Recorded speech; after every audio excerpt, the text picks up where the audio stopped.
But Travis, he was loose. He was coming up with great stuff, and she tries. We go, what the hell did that mean? Don't do that. All right, get ready for a roller coaster of sports, sass, and Swifties, because this week's got it all. First up, Adam Sandler's swooning over Tayvis like it's the rom-com we didn't know we needed. Meanwhile, Taylor's playing real-life hero as her dad recovers from major heart surgery. But while she's off being Daughter of the Year, NFL analysts are busy side-eyeing Travis's stats and wondering if Love's been messing with his game. Enter CJ Gardner-Johnson, still feuding with Swifties in the most chaotic Target aisle ever, and just in time for the ESPYs, where Tayvis might skip the red carpet. Let's get into it. Adam Sandler just threw his clubs down on the green to gush over the internet's favorite couple. Yes, we're talking about touchdown king Travis Kelce and pop goddess Taylor Swift, a.k.a. the royal couple of football and feelings. While doing the rounds for his upcoming Netflix flick, Happy Gilmore 2, yes, it's happening, go ahead and scream into your childhood, Adam got real soft and sentimental when Tayvis came up, and honestly, it was kind of adorable. So here's the scoop. Happy Gilmore 2 is basically Happy coming out of golf retirement 30 years later to hustle up some ballet school fees for his daughter Vienna. And who plays Vienna? None other than Adam's real-life daughter Sunny Sandler. Aw, this sequel's giving full-on family affair energy. Add in Ben Stiller, Bad Bunny, and Travis freaking Kelce in a cameo, and you've got the most random yet chaotic dream team ever assembled on one screen. Now back to the Tayvis tea. Apparently Sandler's daughters have met Taylor multiple times over the years, and according to him, she's not just nice, she's ridiculously nice. Like golden retriever energy with sparkles. Can we expect Taylor to show up at Vienna's ballet recital next? Because now we're invested. And Travis? According to Adam, he's not just Super Bowl material, he's giving high school buddy who lets you cheat off his math test vibes. The guy's apparently as warm and funny off-field as he is on it, and Sandler legit compares chilling with Kelce to hanging out with his own high school crew. That's either a compliment or a veiled roast. Still unclear, but the bromance energy is strong here. He even called Travis a great actor, which is high praise coming from a dude who's made a career out of yelling into a camera in gym shorts. Mark your calendars because Happy Gilmore 2 drops July 25th on Netflix, and with Travis popping in, you know Swifties are already camping out in the queue. But as it turns out, Taylor herself has been doing some serious camping, just not the kind with glitter and friendship bracelets.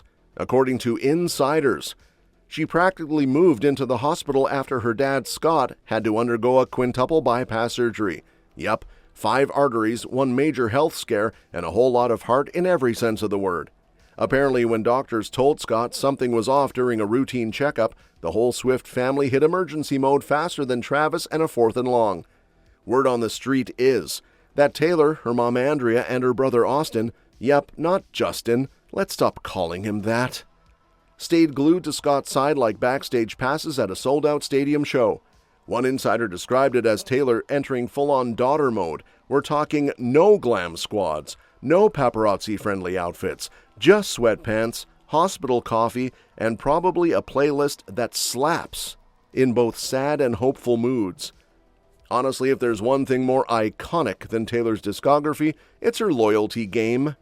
And get this, Taylor's rep confirmed that the surgery wasn't triggered by a heart attack, but by some urgent blockages that needed fixing ASAP. Still, it was scary enough to press pause on her universe.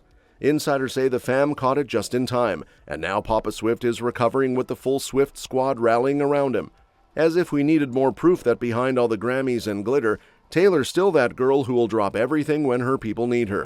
Meanwhile, over on the NFL turf, Travis Kelce's season is getting flagged, not for roughing the passer but for dating Taylor Swift.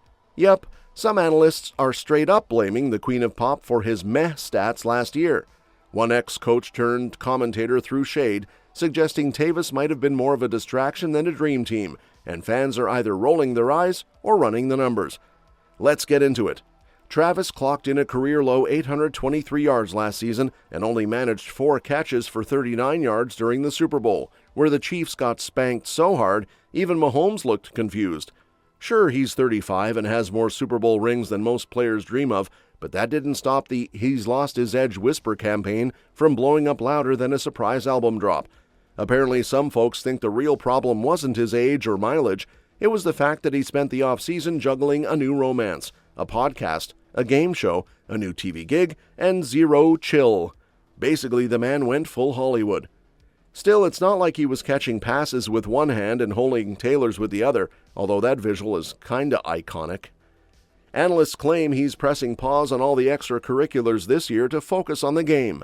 No Netflix shows, no late-night tapings, no PDA that makes the footballs blush. Just gridiron grind. And hey, he's still under contract for one more year with the Chiefs, who are praying this season doesn't go from tight end to loose thread. And let's not pretend the dude's washed. He's still a 3-time Super Bowl champ, a walking billboard for charisma, and the reason half of Gen Z knows what a touchdown even is. Sure, Taylor showed up to 23 games last season, but maybe, just maybe, he underperformed because he was running on no sleep and all love. And speaking of love, or, well, the total lack of it, cue CJ Gardner-Johnson, aka the NFL's unofficial drama magnet, who just couldn't resist spinning the Tayvis wheel one more time. Because what's a championship parade without one NSFW hoodie, a side of shade, and a full-on clash with the Swiftie multiverse? Let's rewind. After the Eagles snagged that shiny Super Bowl ring, Gardner-Johnson decided to turn his locker room into a war room by popping on a hoodie that basically told Swifties to licks off. Except, like, in way less family-friendly language. Classy, right? He now claims it was just a locker room prank, a random shirt left by some guy connected to Big Dom.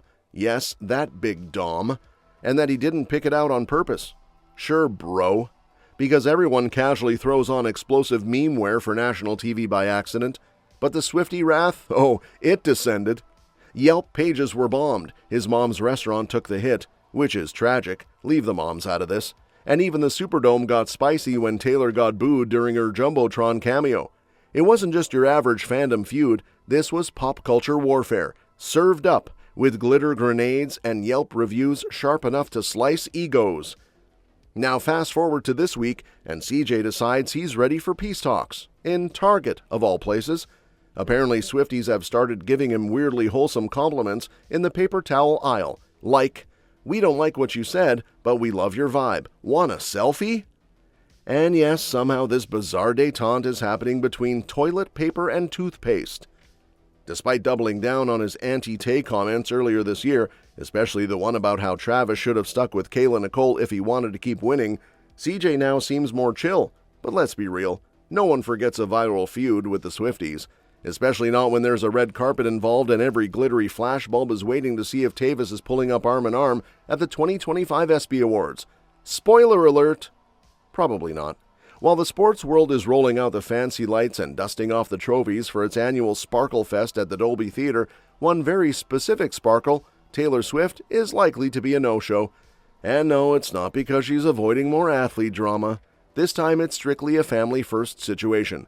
Insiders say Taylor's still wrapped up in full-time daughter mode after her dad Scott had major heart surgery. Apparently it all started with a routine checkup that turned into a drop everything and rush to the hospital kind of situation. She's been by his side ever since, along with her mom Andrea and brother Austin, forming what's essentially the tightest family unit since The Incredibles. And honestly, who can blame her for skipping the award season madness when real life is hitting harder than a linebacker? Now Kelce, Mr. Tight End extraordinaire himself, is technically free to attend, especially since he was just seen swinging golf clubs at the American Century Championship in Lake Tahoe. So there's still a glimmer of hope for a solo red carpet appearance. Will he show up in a tux? Will he drop a cryptic quote about Taylor in a backstage interview? Will he accidentally win something just for being the most headline-generating non-quarterback in football? TBD. But for now, it looks like the ESPYs might have to settle for a Kelce without his queen.